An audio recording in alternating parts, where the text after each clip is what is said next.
Bueno, hola, hola de nuevo a todos. Ya siendo las 7:05, vamos a tratar de comenzar. ¿Qué les parece? Esperemos que este webinar sea de utilidad para todos ustedes y que sea dinámico, ¿no es cierto? No es formativo, es simplemente informativo. Bueno, un poquitito de recuerdo histórico. Watson y Crick, jovencitos. eh, Mostrando su maqueta de la doble hélice del ADN. Watson y Crick, 50 años más tarde, ya no tan jóvenes, otra vez con su maqueta. Esta es la maqueta del ADN que está en el British Museum en Londres. Rosalind Franklin, todos conocen la historia. Watson y Crick basaron sus investigaciones en los trabajos de Rosalind Franklin. La muerte temprana de ella dificultó que ella sea partícipe del trabajo. De todas maneras, ellos nunca, ni siquiera le agradecieron. Son cosas de la ciencia mundial. Bien, vayamos directamente al tema. Vamos a repasar algunos temitas, algunos ítems, algunas palabras que se usan en genética a nivel cotidiano. Bien, ¿qué es la genética?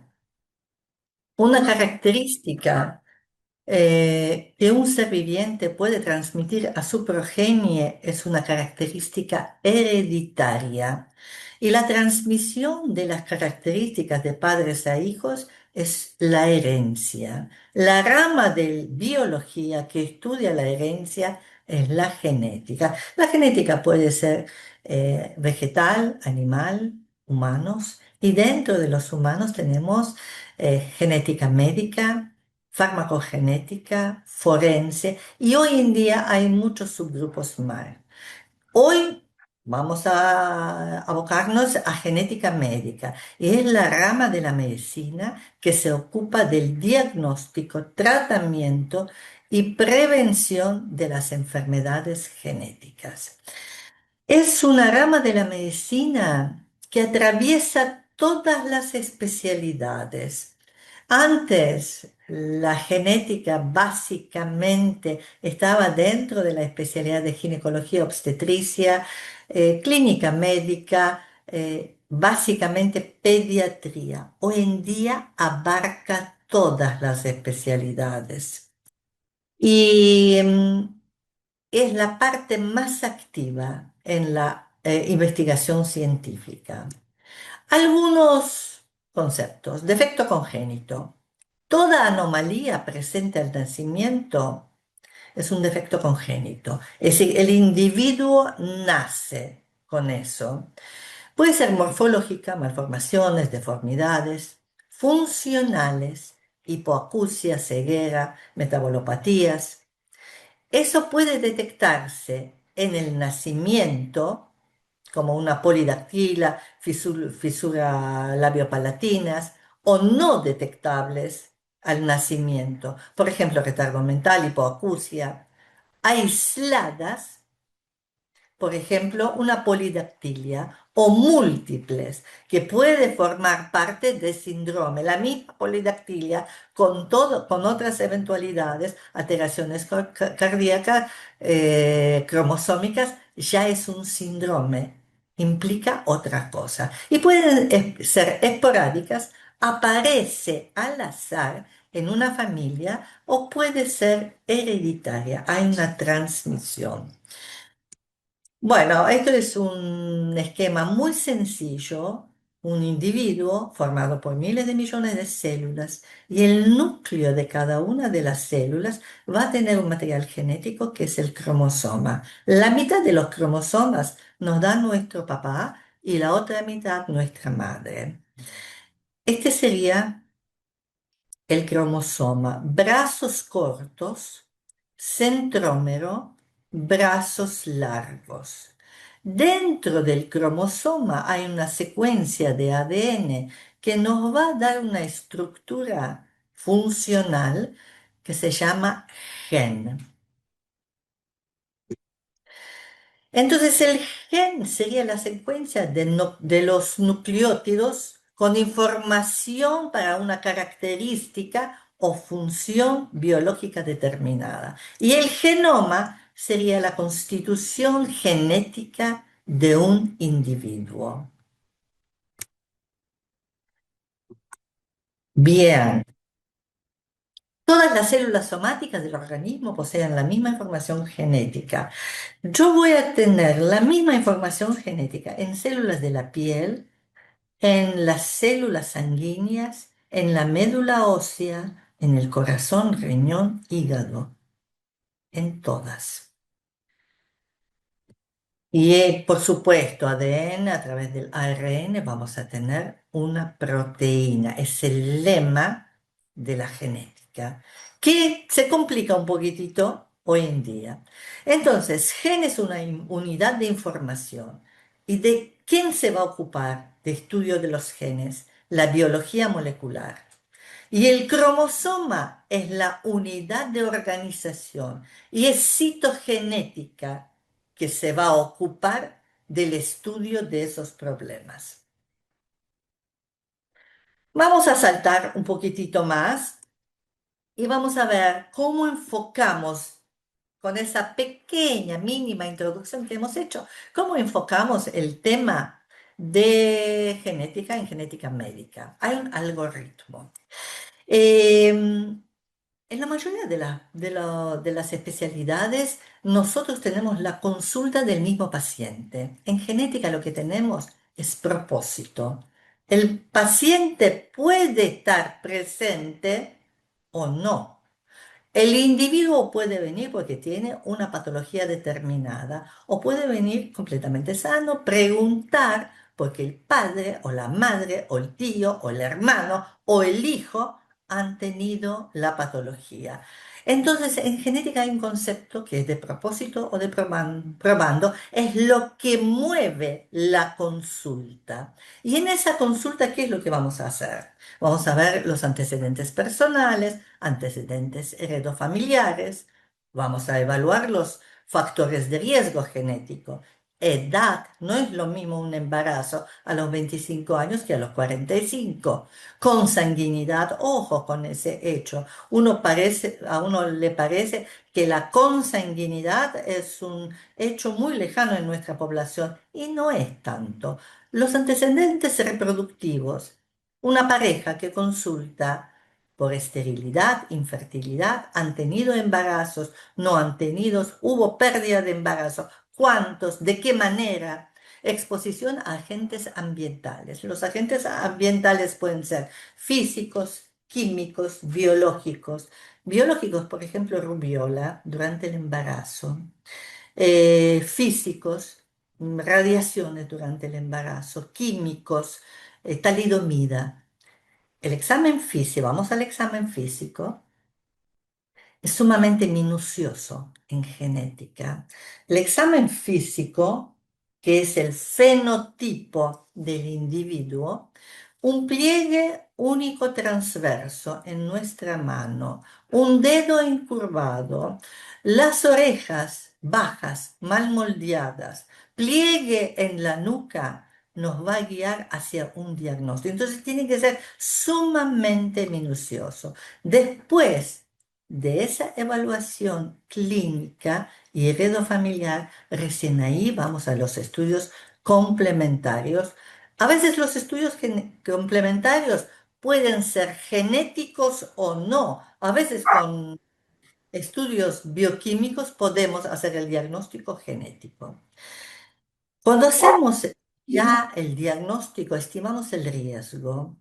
Y los riesgos pueden ser mendelianos, empíricos, modificados.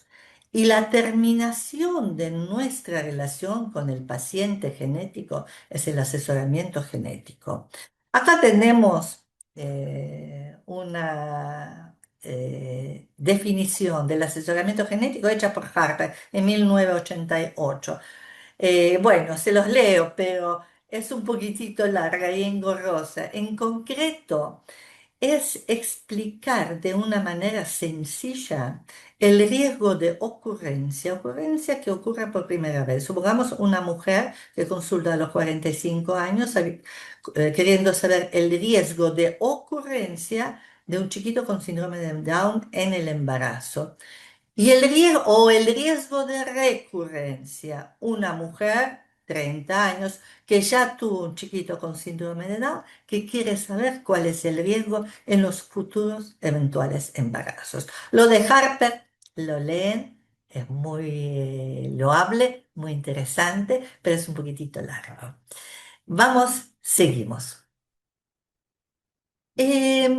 A veces vienen a la consulta los pacientes, vengo a hacerme un estudio genético, o inclusive los colegas derivan a la consulta genética solicitando un estudio genético. En genética no hay un estudio. ¿Y en qué me baso a solicitar algo? En tipo de patología que sospecho, teniendo en cuenta lo que hablamos antes. Entonces, tipos de patologías en genética, básicamente hay subgrupos monogénicas, cromosómicas o multifactoriales. Perdón.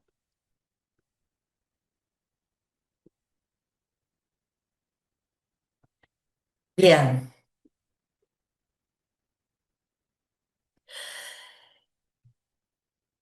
bien. Causa de alteraciones genéticas.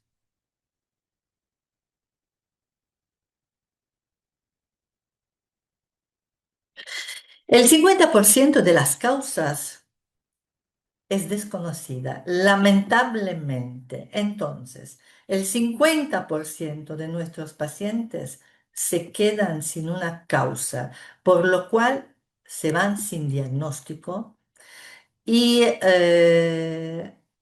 no podemos asesorarlos. El 8% de las causas es la alteración de un solo gen y son monogénicas. El 10% son cromosómicas. 25% son multifactoriales, son varios factores que están en juego para que ocurra la patología. Y el 7% son teratógenos, agentes ambientales que alteran la organogénesis. Dimos el ejemplo de talidomida, rubiola, rayos. Muy bien, sigamos. ¿Qué es una mutación? Es un cambio permanente en la secuela del ADN. ¿Y qué es lo que me va a dar la patología de origen génico? Anomalía cromosómica es un cambio constitutivo en el complemento cromosómico y me va a dar la patología cromosómica. Empezamos por patología cromosómica. Puedo tener una alteración en el número, en la estructura del cromosoma. Se une la célula del padre, de la madre, cada uno va a transmitir 23 cromosomas. Tenemos 46 cromosomas en total. 20 son de a pares, 22 pares son autosómicos y un par es sexual. Cuando el par sexual es XX, es una mujer y cuando es XY es un varón. La mayoría de las veces son errores en el comportamiento de los cromosomas en la división celular. Y el diagnóstico es citogenético o citogenético molecular. Acá puestos cariotipos. Organizados los cromosomas, se llama el cariotipo. Acá tenemos dos X, es femenino, y acá tenemos un X y un Y. Esto es masculino. ¿Qué es lo que estudia? El estudio cromosómico. Número, morfología, estructura de los cromosomas. Lo que caracteriza a los cromosomas me va a dar el cariotipo y es el ordenamiento sistemático de los cromosomas en una célula. Tengan en cuenta, yo para visualizar directamente a los cromosomas, indefectiblemente tengo que hacer un cultivo celular. Las células que más se usan en el humano es sangre periférica, linfocitos de sangre periférica, por dos razones. Porque la extracción del material es sencilla, no es cruenta, y por el otro lado, el ciclo celular del linfocito es corto. Entonces podemos llegar a una metafase, es donde se corta el ciclo celular bastante rápido. Acá vamos a tener así como se ve tan hermoso, tan lindo, no, comúnmente no se hacen esas técnicas. Esto así se ve en la célula. Esto es una metafase y esto es un cariotipo. Esto es una metafase y esto es un cariotipo. Es la técnica del painting. Es muy vistosa, muy bonita. Prácticamente no se usa. Acá tenemos un X y un I. El I es un cromosoma pequeño. Eh, y básicamente tenemos muchas técnicas de estudio de los cromosomas. Es el genetista en conjunto con con el citogenetista que va a decidir qué tipo de técnica va a aplicar. Los que van a derivar a un genetista y solicitan un estudio citogenético, yo les diría que no especifiquen la técnica, que especifique la técnica el mismo citogenetista y el genetista.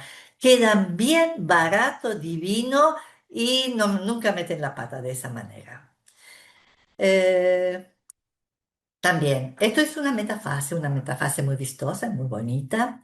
Miren, este cromosoma que está tirándose como a la pileta, brazos largos, brazos cortos, esto es un centrómero.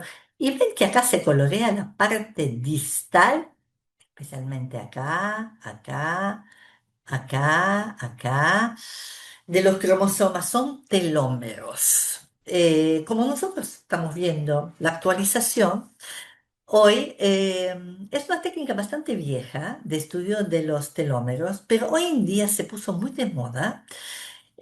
No siempre está bien indicada porque tiene que ver con el aging. Nosotros cuando nacemos, la longitud de esos cromosomas es de una manera, pero a medida que va pasando el tiempo, esos telómeros se acortan. Entonces muchos colegas, que ahora está tan de moda el aging, que el estudio del aging, mandan a los pacientes para estudiar cómo son esos telómeros en esos pacientes. Supongo que para decir, hacer el pronóstico del aging en ese paciente. Pero en realidad, aisladamente, el estudio del telómero no es muy útil porque no sabemos cómo tuvo esos telómeros antes, eso por un lado. Y por el otro lado, ¿a qué grupo étnico, religioso pertenece ese individuo?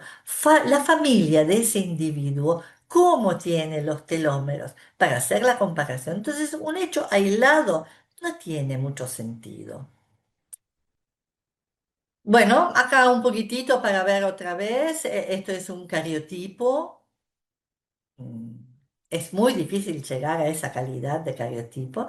Y esto es otro. Esto tiene un complemento sexual XX.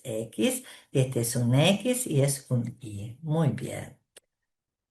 Saliendo de la patología, entonces en una patología de tipo cromosómico, cuando yo sospecho, solicito un estudio cromosómico. Vamos a otro grupo de patologías, patología de origen génica. Mutaciones en un gen único. Va a tener un patrón de herencia definitivo. A veces hay portadores sanos. El diagnóstico puede ser bioquímico o molecular. La mayoría de las veces es molecular, muy pocas veces es bioquímico. Sigamos, mutación es un cambio permanente en la secuencia de ADN, ya lo habíamos dicho, pero es para reforzar la idea. Acá tenemos nuestro querido Georg Mendel, que nos dio la base para las enfermedades, la herencia de las enfermedades monogénicas con sus arvejillas. Hoy en día, según el OMIN, les paso ese dato, es Online Mendelian Inheritance in Men.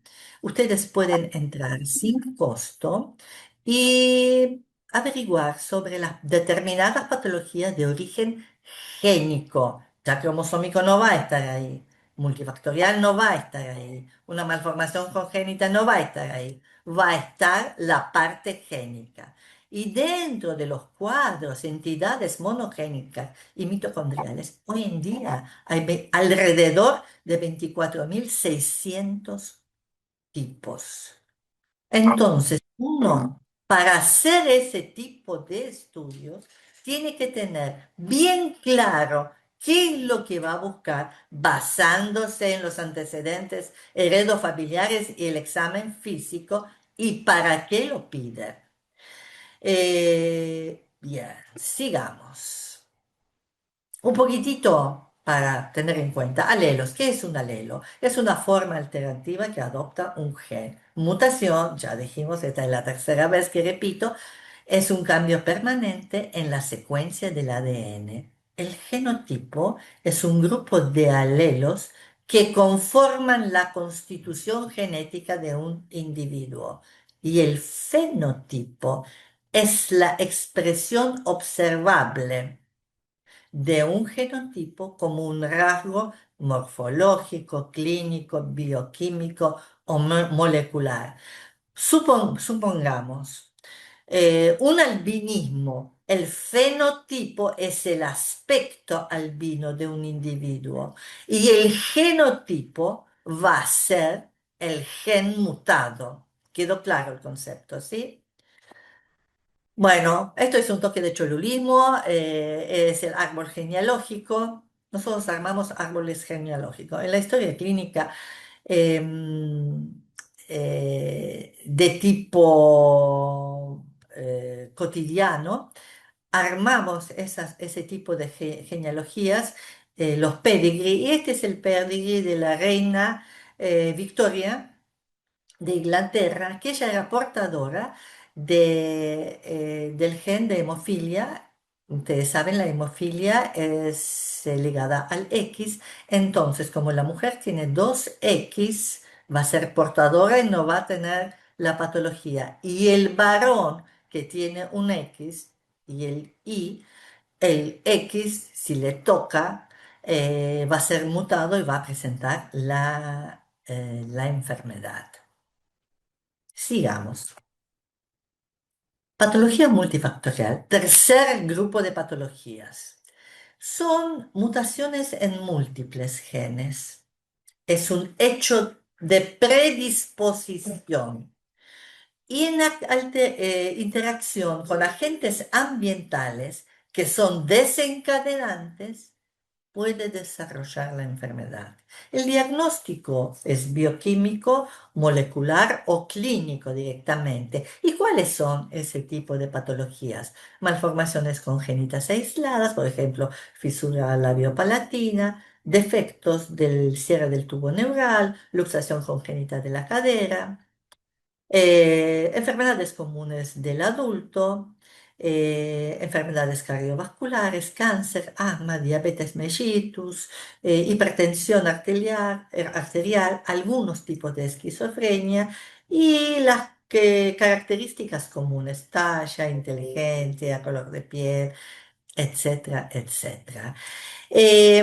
Todo lo que tiene con malformaciones congénitas aisladas, y me voy a detener un poquitito en eso, tiene que ver mm, indirectamente con ingesta de folatos durante el embarazo. Entonces, como el contacto con un genetista es bastante escaso hoy en día. Esas charlas, webinars, son bastante escasos. Entonces, recuerden, en una mujer que está en la edad reproductiva, sería bueno y que piense reproducirse, que se haga prevención tomando ácido fólico, 1 gramo por día, 3 meses antes del embarazo y los 3 primeros meses de embarazo. De esa manera disminuimos el riesgo de aparición de malformaciones congénitas.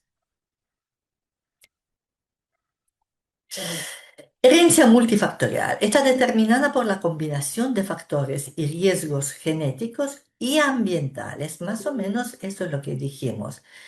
Estamos repitiendo lo mismo en otras palabras. El fenotipo, en lo externo, es el genotipo, es la predisposición más el ambiente. El fenotipo se refiere a la expresión del genotipo más la influencia del medio, expresión del genotipo en un determinado ambiente. Y el genotipo es el conjunto de genes que contiene el organismo heredado de sus progenitores. Todo iba bien. Pero, es que pensábamos que sabíamos todo, pero apareció la epigenética. Epigenética. Frente a determinadas situaciones, cuadros, los científicos se dieron cuenta que el ADN, el estudio del ADN, estaba bien. ¿En qué consiste? Son las modificaciones en la regulación de las expresiones de los genes que ocasionan cambios en el fenotipo sin afectar el genotipo. Entonces, yo tengo un fenotipo, estudio el genotipo y el genotipo me da normal, porque la expresión de ese ADN varió. Eso es variabilidad. Y esa variabilidad nos habla de la plasticidad del genoma y no siempre es dañino. A veces la adaptación del organismo al medio ambiente. Entonces, en concreto, la epigenética, ¿qué es? Es el fenómeno por el cual no se afecta la secuencia de ADN, sino que varía su expresión. ¿Cuáles son los mecanismos?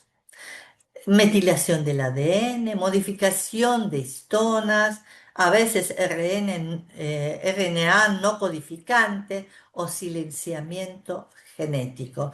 Son diferentes mecanismos a nivel de genética molecular que mueven la epigenética. Entonces, en concreto, a diferencia de las mutaciones genéticas, las modificaciones epigenéticas son reversibles porque no es una mutación, no me cambió el ADN y por lo tanto tienen potencial de ser manipuladas terapéuticamente.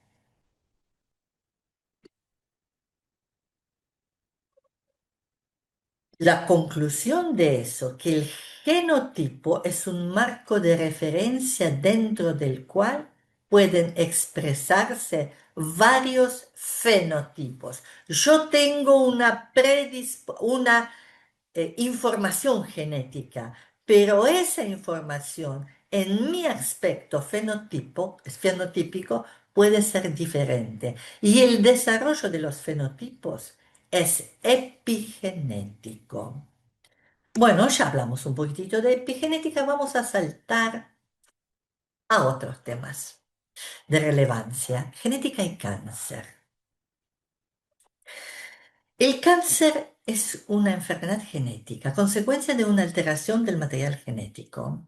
Es decir, todos los cánceres son genéticos, pero no todos los cánceres son hereditarios. Eso es fundamental. Es genético porque hay un cambio en el material genético, pero no todos son hereditarios porque no hay un patrón de herencia. Solamente hay un 5 a 10% de todos los cánceres que sí son hereditarios. Y es importante, es muy importante, porque la patología de cáncer es sumamente frecuente. Entonces nosotros tenemos que aislar esos 5 a 10% dentro de lo posible para hacer una prevención. Hasta el momento se identificaron más de 200 síndromes hereditarios del cáncer, enfermedades que predisponen a las personas portadoras de ciertas mutaciones localizadas en 105 genes a padecer determinados cánceres. Eso es sindrómico, pero también puede llegar a ser no sindrómico. Y cuando sospecho un cáncer hereditario, cuando derivo a genética, cuando la edad del diagnóstico es temprana. No es lo mismo tener un paciente con un cáncer de próstata a los 80 años que tenerlo a los 30. Son cosas completamente diferentes. Cuando hay dos o más afectados en la familia, cuando hay múltiples cánceres en el mismo paciente, cuando hay una bilateralidad en los órganos dobles, por ejemplo, sea de mama, cuando es en las dos mamas, yo tengo que sospechar un cáncer hereditario. Cuando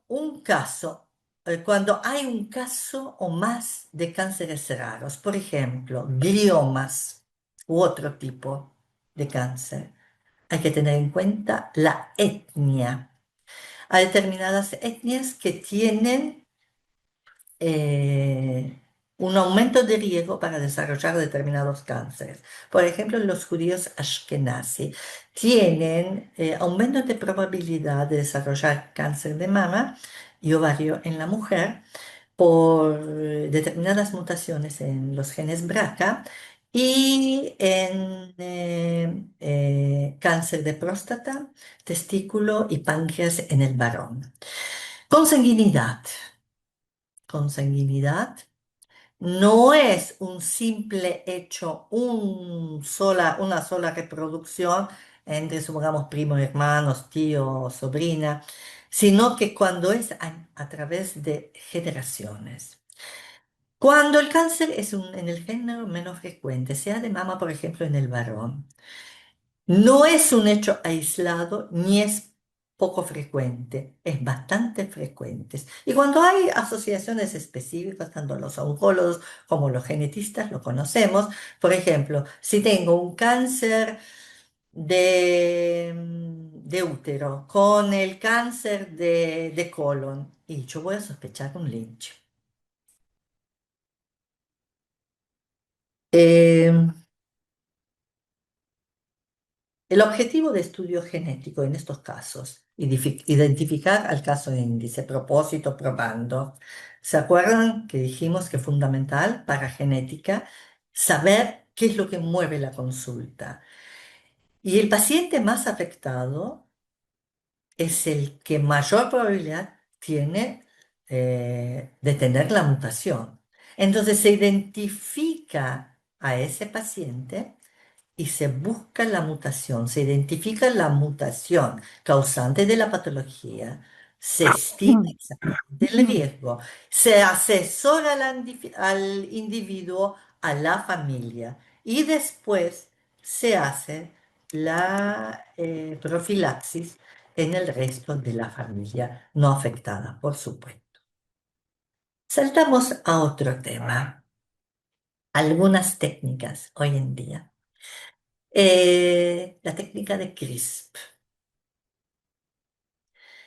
¿En qué consiste? En cortar una parte del material genético y agregar otra. Por supuesto, se corta la parte mutada y se agrega la parte normal. Y acá nosotros comenzamos con Antonin Crick y Rosalind Franklin, donde cómo se aprovechó un estudio determinado para basarse en ese estudio y no reconocer que uno se basó en ese estudio. Bueno, acá nos pasó exactamente lo mismo, pero es al revés. En 1993, Francisco Mojica identificó secuencias repetitivas del ADN en un organismo que es Allopherax mediterranei. Estudió eso y basándose en los estudios de él, en el año 2020, Charpentier y Doudna fueron galardonados con el Premio Nobel de Química porque descubrieron tijeras genéticas. Nunca nombraron al pobre Francisco Mojica. Eh, por supuesto, tengo un amigo científico que siempre decía, siempre nos basamos en el estudio de alguien. Sí, es verdad, pero hay que reconocer en qué nos basamos. Estas son las dos galardonadas. ¿Y para qué? ¿En qué nos beneficia desde el punto de vista médico esa técnica? Porque ya podemos hacer terapia, podemos extraer con esas tijeras el material e poner, implementar otro. La primera terapia CRISP del mundo ya fue aprobada en 2023 para tratar pacientes con anemia de células falciformes y beta-talasemia. Ustedes saben que a nivel del Mediterráneo la beta-talasemia es sumamente frecuente. Se empezó con eso, con muy buenos resultados. Y hoy en día, eso también es una actualización dentro de lo que se hace en genética. Se utiliza como tratamiento experimental. ¿En qué tipo de patologías? En progeria. Fibrosis quística. Ojo, que fibrosis quística es la enfermedad autosómica recesiva más frecuente entre los caucásicos. Distrofia muscular de Duchenne, frecuente. Enfermedad de Huntington, sumamente invalidante.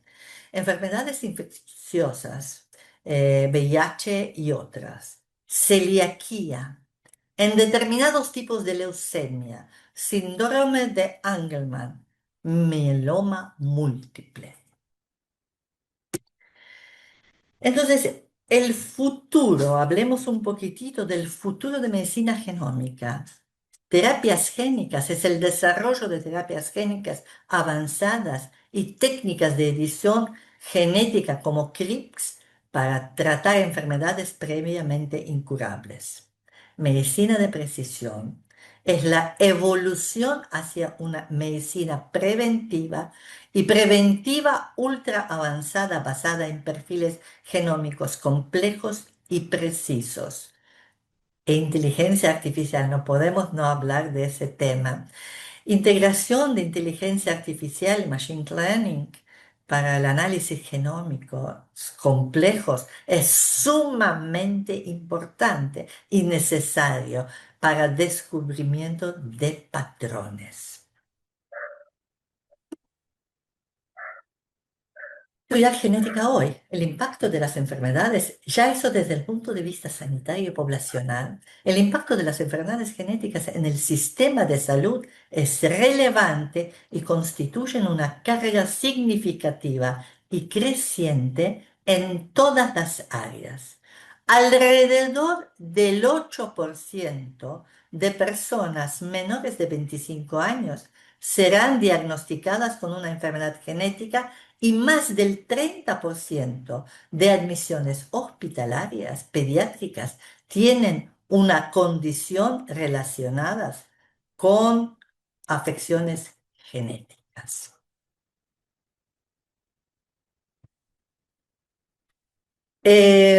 Yo les había dicho que la relación médico-paciente en genética debe terminar con el asesoramiento genético. No siempre es posible porque no se tiene a veces el diagnóstico. A veces se tiene el diagnóstico, no se sabe patrón de herencia porque no fue estipulado a nivel mundial.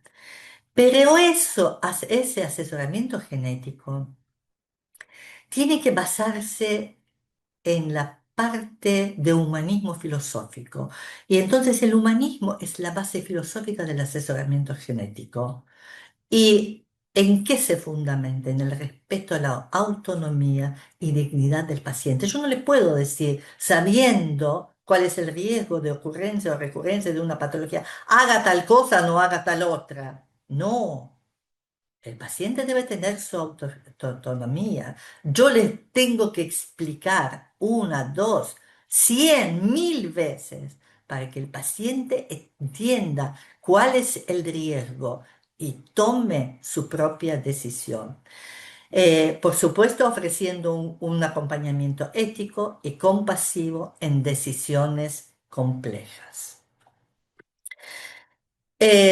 Bueno, quería terminar esta charla recordándole que este año, como todos los años, vamos a hacer un curso de introducción a genética médica. Los temas que vamos a tocar es genética clínica, clasificación, patrones de herencia, genética molecular, técnicas de estudio, mutaciones, citogenética, cáncer y genética, oncohematología, genética y reproducción, diagnóstico prenatal, PGD, diagnóstico preimplantación, asesoramiento genética y por supuesto vamos a terminar con ética y genética.